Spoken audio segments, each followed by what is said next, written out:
If you ever rode in an old car with the windows cracked open on a dirt road, you know it instantly. Hot oil, warm rubber, dust so thick it settles on your tongue. It's the smell that tells you the road trip is about to turn into a story you'll still be telling 20 years later. Because in the 1920s, the journey wasn't something you did in the background. The journey was the main event. Back then, the road didn't forgive anything. It demanded attention, patience, and sometimes a little grit. So let's take a road trip before highways, mile by mile, and see why it often felt less like a vacation and more like survival. The car engine sounds different, a little rougher, like it's clearing its throat. Then the temperature needle climbs and the hood starts to shimmer with heat. In a modern car, that moment is an inconvenience. You pull off at the next exit, call for help, and wait with the air conditioning running. The road itself is smooth, marked, and predictable.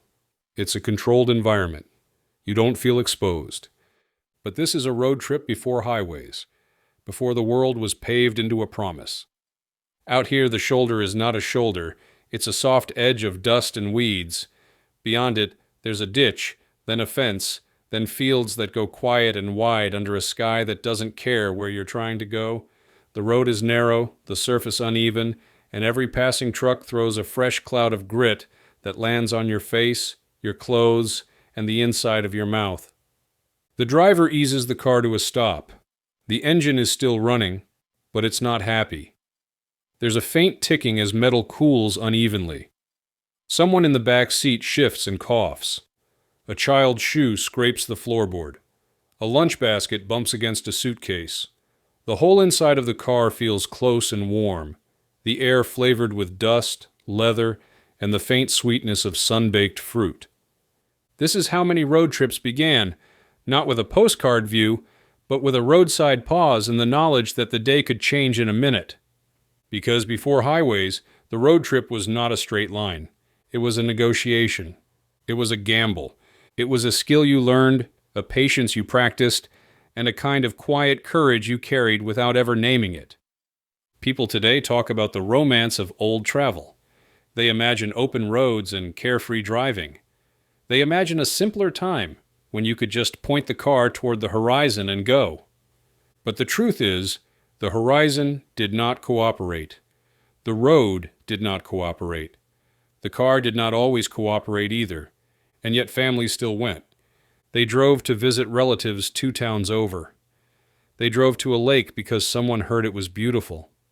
They drove to a fair, or a wedding, or a funeral.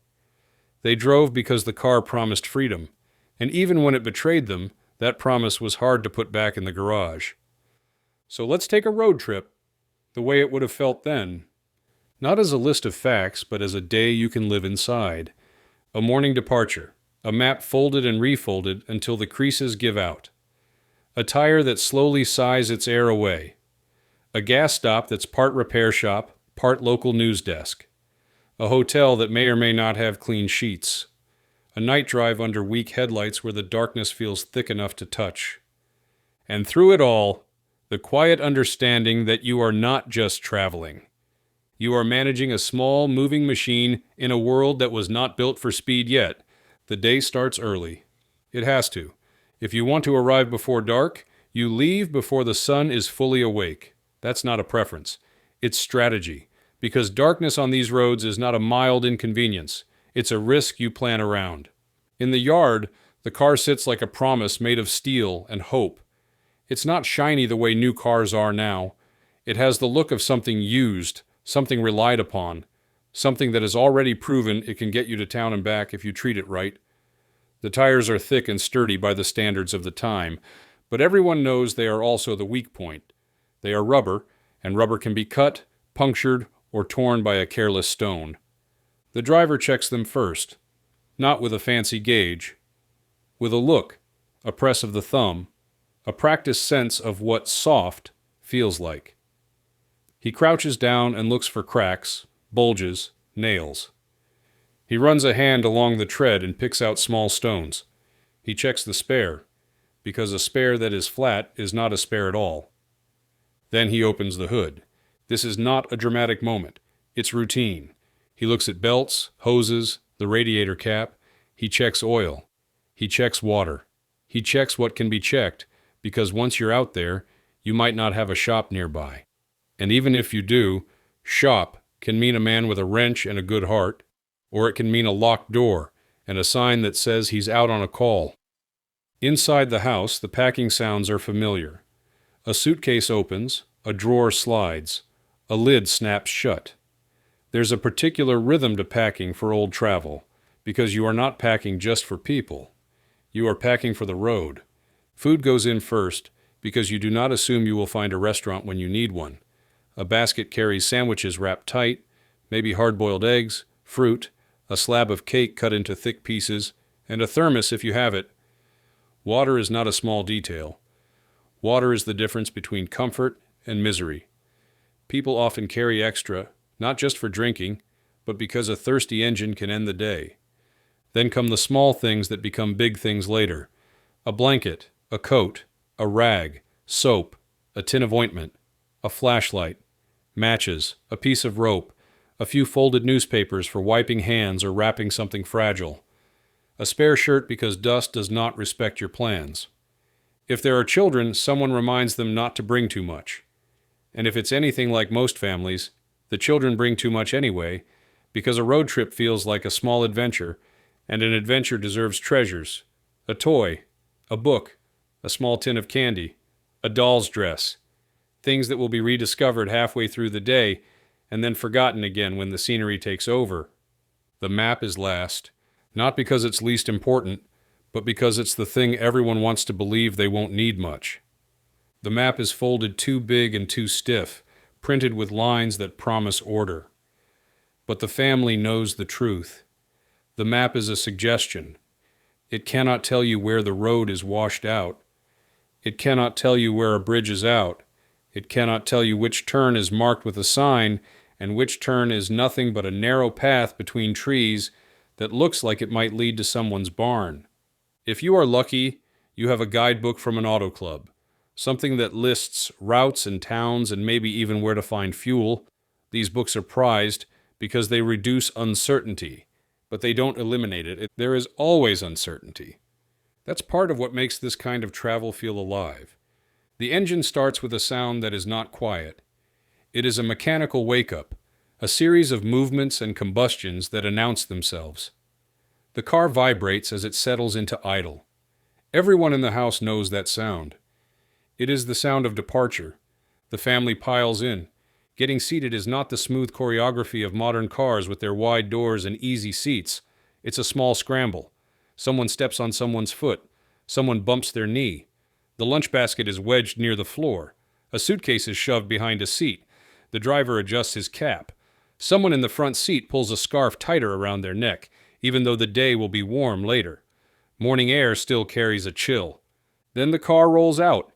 At first, the roads near home feel familiar. The corners are known. The fences and trees pass like old friends. But soon the familiar ends, and the world opens. The first truth of road trips before highways is this: the road changes constantly. It changes in width, it changes in surface, it changes in quality, it changes in how it demands your attention. In some stretches it is firm and smooth enough to feel modern, and you relax for a moment. Then it becomes gravel, and the car chatters and rattles. Then it becomes dirt again, and dust rises behind you like smoke. If the weather has been dry, the dust is everywhere. It rolls into the car through cracks around doors and windows. It settles on your lap. It coats your hair. It sticks to your skin. If you eat, you taste it. If the weather has been wet, you have mud instead. Mud is worse. Mud is a trap. It clings to tires. It steals traction. It turns a gentle hill into a challenge. The car slows. The driver chooses lines through ruts the way a sailor chooses lines through waves. Everyone learns quickly to stay quiet when the car is struggling, because a driver fighting for control does not need a question or a complaint. He needs calm. On a good day, you make steady progress. On a bad day, you measure your progress in towns rather than miles. Towns become your checkpoints, not because they are far apart, but because they are the only places that feel certain. A town means you can ask directions. A town means you might find water. A town means a mechanic might exist. A town means if something truly goes wrong, you are not alone on a blank road. And the thing about these towns is that they are not bypassed. There is no highway that sweeps around them. You go through them. You pass the main street, the storefronts, the sidewalks, the people who turn their heads to watch you go by. In some places, the road is paved right through town, and the change under the tires feels like relief. In other places, the town road is just as dusty as the countryside. You slow for wagons. You slow for pedestrians. You slow for animals. You slow for a truck that looks heavy enough to break the road itself. There is a kind of shared etiquette. Roads are narrower, but people are used to sharing. Drivers wave. People make room. You are not anonymous. You are visible. If you break down, someone will likely notice. That is one of the strange comforts of travel back then. The road is harsher, but the world is less indifferent. Still, everything takes attention. Even the act of navigation is an active job. Modern navigation is passive. You follow a voice. You follow a screen. You trust that someone else has already mapped the world into certainty. Back then, you navigated by thought. The map is spread across a lap in the front seat, or passed back and forth when the car stops. It is unfolded and refolded, and every refolding feels like you are trying to tame it. The passenger traces routes with a finger and tries to match them to the scenery. The problem is the scenery does not always match. A road on the map might not be the road in reality. A line that looks straight might twist. A road that seems main might become a narrow track. A junction might be nothing but a faint path and a leaning post. Signs exist, but not in the uniform way people are used to now. Some towns have their own signs. Some roads have markers that make sense only if you already know the route. Sometimes there's nothing at all. So you learn to read the land. You learn to look for the way a road is worn, for the way wagon tracks deepen in the center, for the way a curve hints at a river or a hill. You learn to notice fences and tree lines. You learn to recognize when a road feels used and when it feels like it leads nowhere. And when you are unsure, you stop. You stop at a general store. You stop at a farmhouse. You stop at a place where there are people. Asking directions is not embarrassing, it's normal. You walk up to a porch or into a store and ask, and someone answers not with a map-like certainty, but with a story. Go down past the big oak. Turn where the old mill used to be. Keep the creek on your left. Sometimes the directions are perfect.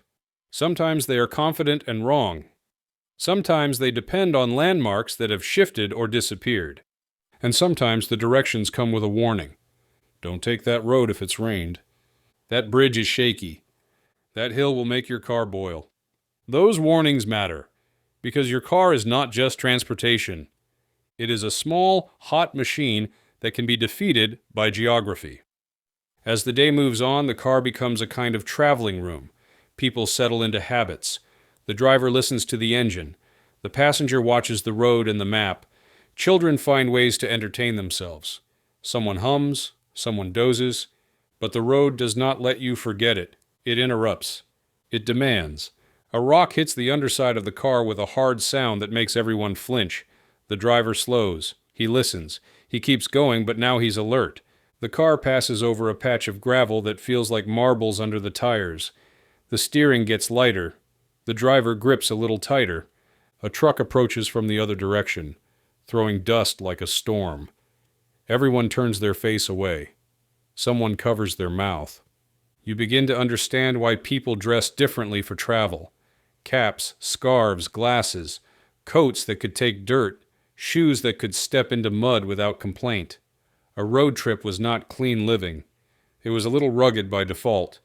And then, somewhere around mid-morning, you stop. Not because you want to, but because stopping is part of the rhythm.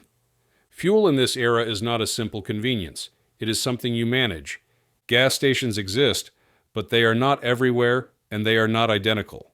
Some are proper places with a pump out front and a small building behind it. Some are a corner of a store.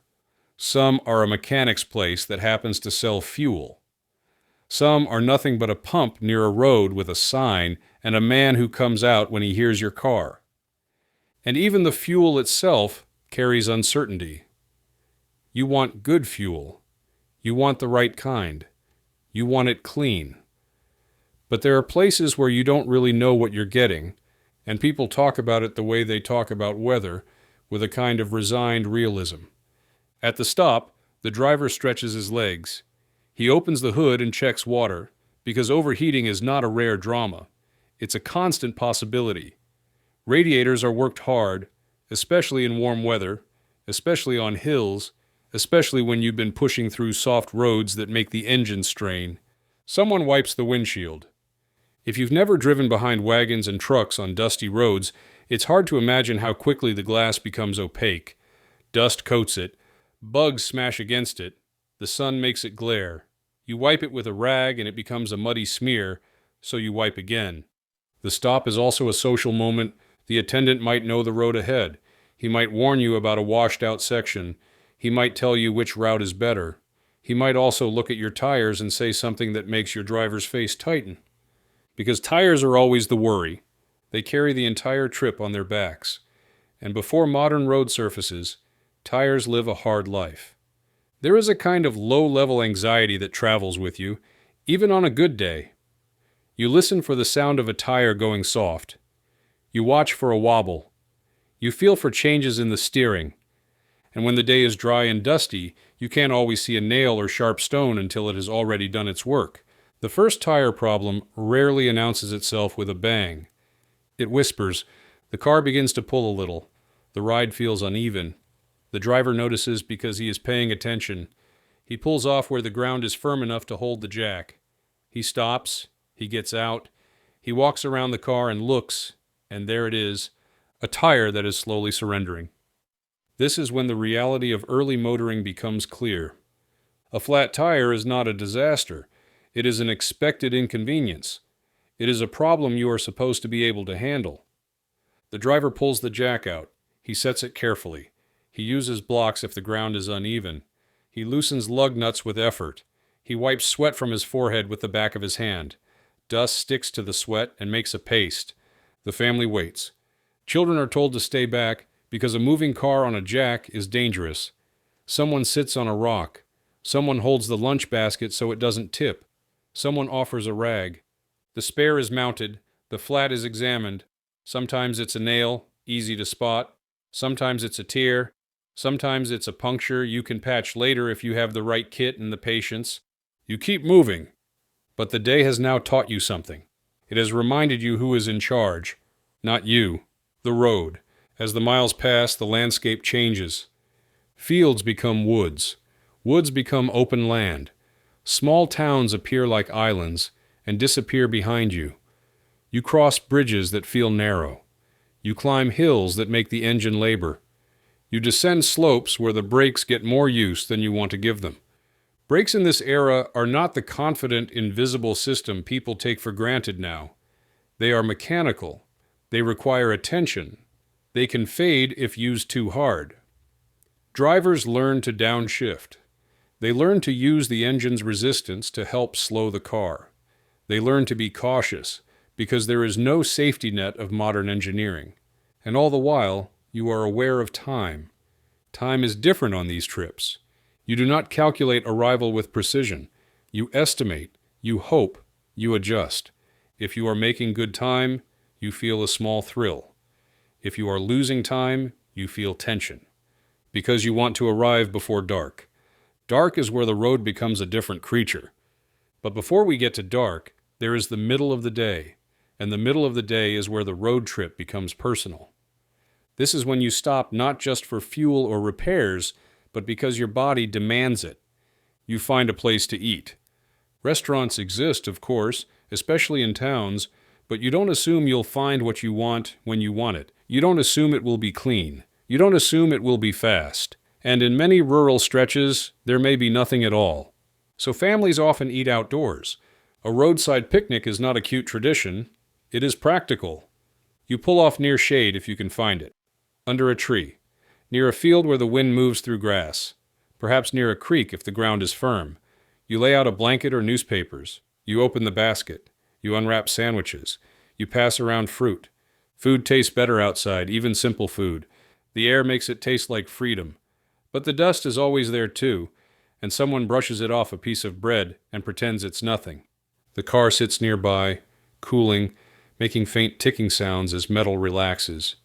The driver looks at the tires again. Always the tires. You begin to understand that the road trip is not one long drive. It is a series of stops and starts, checks and adjustments, and small moments where the family recalibrates. Then you're back in the car, and the afternoon light shifts, and the road continues to ask for your attention. One of the strangest things about traveling without highways is how close you feel to the world. Modern highways create distance. They lift you above towns. They smooth away the details. They make travel efficient, but they also make it abstract. You pass a landscape without touching it. On old roads, you touch everything. You smell farms as you pass them. You hear livestock. You see people working close to the road. You pass wagons, bicycles, pedestrians. You slow for them. You feel the road under you in a way that modern travel hides. You are not in a sealed capsule. You are part of the outdoors. And because you are part of it, you also feel its unpredictability. A sudden rain in the afternoon can turn a dusty road into a slick one. A small creek can rise. A rut can fill with water and hide its depth. A hill that was manageable becomes a test. Drivers learn to read clouds with the same seriousness they read the map. Because weather is not background. Weather is a decision maker. If the rain comes hard, you might pull into town and wait it out. You might stop at a store and buy something small, not because you need it, but because you need time. You might talk with strangers and hear stories of other travelers who got stuck in mud for hours. Those stories are common, so common that people accept them as part of the culture of the road. Mud is the thing that makes you understand why highways mattered. Mud turns progress into effort. The car's tires spin. Gravel spits out behind them. The engine strains. The driver leans forward as if posture could create traction. Someone gets out and looks at the ground, then looks at the driver, and you can see the question in their face. Do we push? Do we turn back? Do we risk getting stuck worse? Sometimes you push. Everyone gets out, their shoes sinking into wet earth, their hands on the back of the car, and you push while the driver eases the clutch, trying not to dig deeper. Sometimes it works, the car lurching forward like a stubborn animal. Sometimes it doesn't, and you stop before you make it worse. And this is where the old road reveals something modern travel often hides. People help each other. A farmer might come over with a team or a tractor. Another car might stop and offer a rope. Someone might give advice. Some help is practical. Some help is just companionship while you solve the problem. No one expects a perfect system. That expectation belongs to a later era. Here the system is human. Eventually you get moving again, and when you do, you feel a kind of satisfaction that modern travel can't replicate. You didn't just arrive, you earned your progress. As afternoon turns toward evening, another decision appears. Where will you sleep? Some road trips are short enough that you can drive straight through, but short in this era is different. What feels like a quick trip today may have been an all-day endeavor then. And even if you could drive through, the risk of ending up on the road after dark might not feel worth it. So you look for lodging. Hotels exist in towns. Some are respectable places with a proper lobby and a desk clerk and a big ledger where your name is written with care. Some are modest places where the lobby smells faintly of tobacco and floor polish and tired travelers. Some are grander, with a dining room and a sense of ceremony. But before highways, there is no uniform chain of reliable hotels. There is no guarantee. There are only choices, and sometimes those choices are limited. In some towns, hotel might mean a room above a shop. It might mean a shared bathroom down the hall. It might mean thin walls and strange noises. It might mean a mattress that has seen better years. It might also mean a warm bed and a meal, which can feel like luxury after a day of dust. Families learn to judge places quickly. They look at the lobby. They look at the clerk. They look at the cleanliness of the floor. They listen to their instincts because traveling has taught them that comfort is not guaranteed. If you are lucky, you arrive in town with daylight still in the sky. That makes everything easier. You can see the streets. You can find the hotel. You can find a place to eat. You can park without anxiety. Parking itself matters because you don't want your car on a dark street where someone might tamper with it or steal from it. The car is valuable. The car is your way home. You treat it like a member of the family. In some places there are garages. In others, you park near the hotel and hope. Then there is the dreaded sign. No vacancy. It hangs in a window like a warning. It doesn't care how tired you are. It doesn't care how dusty the children are. It doesn't care that the driver's hands are sore from steering a rattling machine all day. It just says what it says. No vacancy. This is the moment that can turn a road trip into a night drive. You go to another place. Maybe it's full too. You go to another. You begin to realize that you may not find a room here. Maybe there's an event in town. Maybe the options are limited. Maybe everyone else had the same idea. So you make a decision, you drive on. Night comes. And night on these roads is not romantic. It is a test. The headlights are weaker than what people are used to now. They illuminate less of the road. They can be scattered by dust or rain. The edges of the road disappear into darkness. The world beyond the headlights feels like a void. You slow down. Not because you want to, but because you must. The driver leans forward, eyes strained, scanning for movement. A deer, a dog, a wagon without lights, a person walking along the edge, anything that could appear suddenly. The car's interior becomes quiet. Even children sense the shift. They talk less. They watch more. The passenger in front stays alert, ready to spot signs, ready to help with navigation if the driver needs it, because navigation at night is harder. Landmarks vanish. Town signs are harder to see. Turns appear suddenly. A wrong turn at night is not just a delay. It is a risk, because it can send you down a road that becomes nothing, or down a road that's worse than the one you left. The road trip has now entered its most vulnerable phase. And this is where the earlier part of the day matters. If you maintained the car, if you checked water, if you handled flats, if you kept fuel topped up, if you paced yourself, if you didn't push too hard when you shouldn't have, all of that becomes protection now. Because night is unforgiving. If you break down at night, you are not just stuck. You are exposed. In some places, you might be able to walk to a farmhouse and ask for help. In other places, there may be nothing. Just darkness, fields, and the quiet sound of your engine dying. So you listen. Every sound matters. A strange rattle, a change in the engine's rhythm, a hiss, a whine, a new vibration.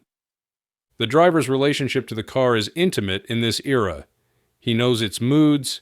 He knows its usual complaints. He knows when a sound is nothing and when it is a warning. He drives accordingly.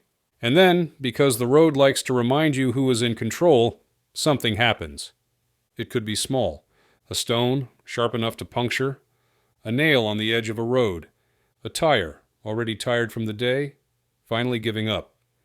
The sound is not always dramatic. Sometimes it's a sudden thump and a wobble. Sometimes it's a hiss that you catch only because the night is quiet. The car pulls. The driver reacts. He slows and fights to keep it steady. He pulls off as safely as he can. And there you are again, on the side of the road, in the dark. This is where you feel the full weight of what before highways means. You set up the jack by headlight. You hold the flashlight in your teeth. You work by feel. Hands get dirty. Sweat comes even in cool air because stress makes your body warm. Children sit still, suddenly serious. The passenger watches the road, not because it's likely someone will crash into you, but because you want to see if anyone is coming, because any passing car is potential help. In this era, a passing car is not a common thing late at night. When the tire is changed, you feel relief that is bigger than the problem deserved. That's because the problem was never just the tire. It was what the tire represented. Vulnerability. Now you are moving again. And eventually, lights appear. A town, not a big city. Just a cluster of lights that feel like safety.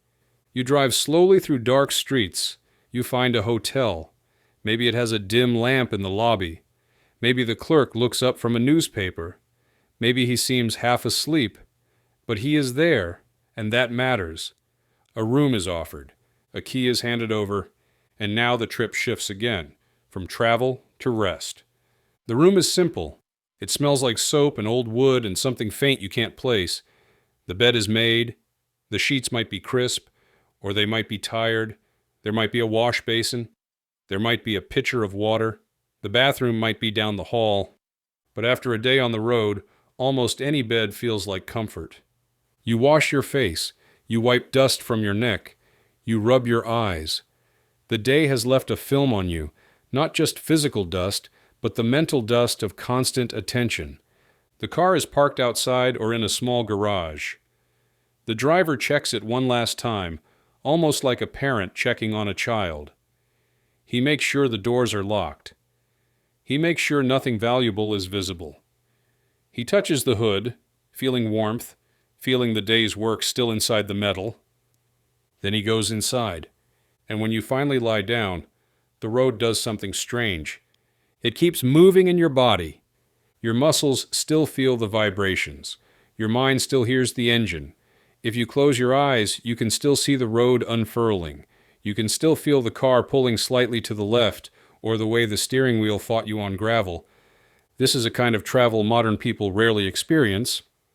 Modern travel leaves you tired, yes, but it doesn't leave you tuned. This travel leaves you tuned. It makes you aware of every little thing. It makes you appreciate a smooth stretch of road like a gift. It makes you appreciate a glass of water like a treasure. It makes you appreciate a light in the distance like a promise. Now imagine the next day. Because road trips rarely end in one day unless the destination is close. The next day is another sequence of checks and starts. Another round of dust. Another set of decisions. But even if the trip is only one day, even if the destination is near enough that you can do it without sleeping away from home, the memory it creates is deep. Because you didn't just go somewhere, you went through something. That is why older generations remember road trips in a different way. They remember them as events. They remember the breakdown. They remember the tire change. They remember the wrong turn that took them past a beautiful creek they never would have seen otherwise. They remember the meal eaten outdoors because there was no restaurant for miles. They remember the hotel with the creaky stairs and the ledger at the desk. They remember the man at the gas stop who warned them about the hill ahead. They remember the road not as a background, but as a character. And that brings us back to the question people ask, often without realizing what they're asking. What were road trips like before highways? They were slower. That's true. But slower is not the main story. The main story is that travel was not separated from life. It was life compressed into a moving day. You had to plan. You had to pack. You had to manage the machine. You had to manage your patience. You had to manage your courage. You did not assume the world would accommodate you. You assumed you would have to accommodate the world. And in that there is something both exhausting and strangely beautiful. Because when you travel in a world that is not designed for your convenience, you notice it. You notice the shape of towns. You notice how people live close to the road. You notice where stores are placed, where farms begin, where rivers cut through land. You notice the way roads follow old patterns rather than straight lines, because roads were not just built. They evolved. You notice the parts of the country that modern highways skip. And you notice people. That is the piece many people forget. In old road travel, people were part of the system. They gave directions. They sold you water. They fixed your tire. They told you the road ahead was bad. They watched you pass and remembered you. Even strangers could become temporary allies. There is a reason that stories from that era often include a helpful man with a wrench, a farmer who pulled someone from mud, a hotel clerk who found a room when there shouldn't have been one, a shop owner who pointed the way with a finger and a warning. Those stories weren't rare. They were part of how travel worked. And if you want to understand what highways changed, you don't just look at speed. You look at what the highway removed. It removed uncertainty, yes, But it also removed the need for local knowledge. It removed the requirement to stop in towns. It removed the small negotiations with the road. It removed the feeling of the journey as a shared human experience. Highways made travel reliable, and that reliability is an extraordinary gift. It makes life easier. It saves time. It reduces danger. It lets people live farther apart and still stay connected. But the old way, for all its frustration, created a different kind of memory. When you arrived after a day on those roads, you didn't just arrive. You felt like you had crossed something, a small frontier. And when you told the story later, you didn't talk about how many miles you drove. You talked about what happened, the hill that made the radiator boil, the mud that almost trapped you, the tire that went soft at sunset, the kind stranger who had just the right tool, the hotel that smelled like soap and old wood and tired travelers, the moonlight that made the road look like a pale ribbon, the way the children finally fell asleep in the back seat, their heads leaning together while the car hummed on into the dark. In a world before highways, that was travel, not a clean line from point A to point B. A day of small problems, small victories, and the steady determination to keep moving. And perhaps that is why, when people who lived through that era talk about old road trips, they rarely complain the way modern travelers do. They don't say it was inconvenient. They say it was something you did. They say it was an adventure, even if they don't use that word. Because when the road is uncertain and the car is vulnerable, you are forced into a kind of presence that modern travel rarely demands. You cannot disappear into a screen. You cannot ignore the world. You have to be awake to it. You have to listen. You have to watch. You have to adapt. And that, in its own quiet way, makes the memory stick.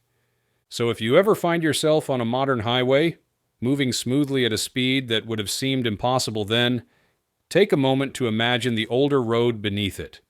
Imagine a narrower road of dirt and gravel, lined with fences and trees, crossing towns where people watched every car pass.